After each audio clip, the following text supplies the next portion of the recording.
mean, this is my first time like playing in a scheme like this, but I would say it's extremely busy, and he has like a ton of ideas. His mind races all day, and it races in a great way to help us learn a little bit more about the defense and different player assignments, and as well as breaking down offenses pretty like uniquely is something that I've learned while I've been here, and spending that time with him has definitely helped me like understand the game even more, even though I am an older guy, but just get me to the next level, and he does a great job doing it. What can you realistically take away from a game like the one you guys played on Saturday, where everything's working, 73 on the board offensively and 7 on defensively? Is it tougher to kind of gauge where the unit and the team as a whole is at coming off a game like that? No. The main thing to gauge is to finish. I know that's been a big thing last year that OU defense was struggling with last year, and now this year, completing the game and finishing in 4 quarters and all 4 phases of that game. Like that was the main thing to pay attention to. The main thing to take away from the game is making sure that we did finish in a high caliber team that we are. What does it mean to go for it? Talk a little bit about the test that the SMU offense presents. Yeah.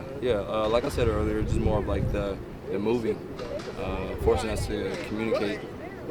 I know they got a couple speed guys, things like that, but like I said earlier as well, we're pretty fast in every position. Linebacker ran 10-3, so we can run, and any team that kind of like hangs on their speed shouldn't.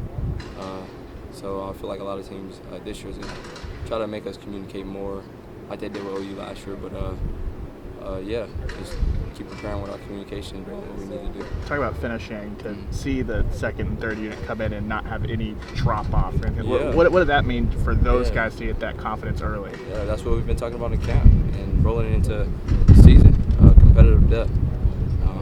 People didn't think it was real. It's serious. We got some guys that can play as a 2 and a 3. So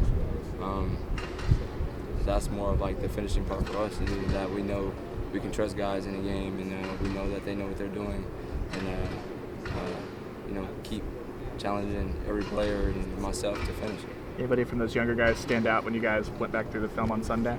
Yeah, I mean, not even a film in the game. Watching Peyton, he came and played. He did his thing. He tackled very well. No mental errors, and proud of him. So that's probably the main guy that I pay attention to. And offensively, of course, Jackson, went 11 for 11. So that's special. It's very special. I've seen a lot of high caliber freshmen QBs come in and didn't do that. So being able to see him do that at the highest level is very special for me. Was there anything that was like a pleasant surprise to you when you're, in the game playing, or, even on the sidelines after you finish playing? Not really. I've been playing this for a long time. I'm not saying I'm a 20-year vet or anything like that, but the game and everything been slowed down for me. So it's not too much surprise for me. It's just more of making sure I stay on my high horse and do my thing, and then also rallying my teammates up to, serve their best every play too. So. How did it feel to be totally healthy? Playing at the top of your game. You're a great athlete, so you're healthy. You're ready to go. So how did you feel like? Because what we looked at, it looked like everything's ready. Yeah, I felt old. Just kidding. But it was great. It's always good to play healthy. It's always good to play at whatever percentage that you leave out of fall camp in. But I was showed what I could do a little bit more, playing 2 different positions, and we got a handful of that today, so a little gassed. But it was fantastic to be able to play with a bunch of new guys, and I know I've been here since spring, but being able to bring those practices to a real battle and a real war, definitely a lot of guys stood out to me, and proud of my team in general, from special teams to offense to us. Everybody did their 111 and did whatever they could to better our team and better our chances of winning.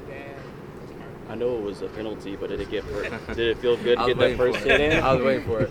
Yeah, no. I've always been that guy that's wanted to, set the tone and just, put fear in people's heart. Like, I'm never afraid of anybody. I don't care who you are.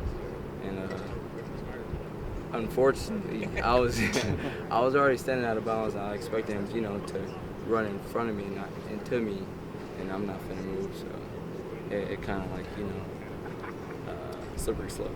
Does it seem like every hard hit in college football nowadays, though, for a defensive back is almost going to get a penalty? Yeah, I've got that a ton. I've been I got targeting calls. I got personal foul calls. I didn't have it all. So it's kind of hard with our space and having guys with a good closing speed and things like that, and that are very physical players. Like it's kind of hard to slow down in those last couple inches or not react when you feel kind of threatened in a way. So I feel like that's been like the sucky part of the way that I played and the way I grew up, kind of holding back a little bit. Now, regardless, I had a play last year where I held back a little bit and I thought the guy was out of bounds, and he scored. So I'm not taking none of that this year. So that was kind of like the result of what happened Saturday. Make it easier to come back to this. With a conversation with the official or anything about sorry you were out of bounds and he was in, or anything like that come up? No. Somebody had posted on Twitter that the ref was smiling while he was throwing a flag. And so I have no idea. I kind of just, do anything to make a play for my team. How'd your teammates react to that? Oh, that was hype. And that's why I felt like I set the tone for our team and came back the next play to, to let my team know that I got y'all. I know what I did. We lost a couple of yards, whatever. I'm going to get it back. So just kind of coming back that next few plays and going through it out was definitely the big thing to set a tone for my team and my teammates, and that was pretty hype. So Do you feel like you're the enforcer? All of us are, and I think that's the scary thing scary thing about our team is that every guy in our defense, from D-line to linebackers to corners to us, safeties, all headhunters. Like, we'll watch film and like some plays that other teams don't make, and we see it like, oh my God, we probably would have killed it right there. So it's like we all got that same mentality, and that's the biggest thing that I enjoy when we do sit in meetings and watch film, and we have our our heart to hearts and stuff like that. Just kind of getting that chemistry together and applying it to the field. Wrap up with Reggie. Thanks, guys. Reggie, Appreciate thanks you. for speaking, man. Thank you.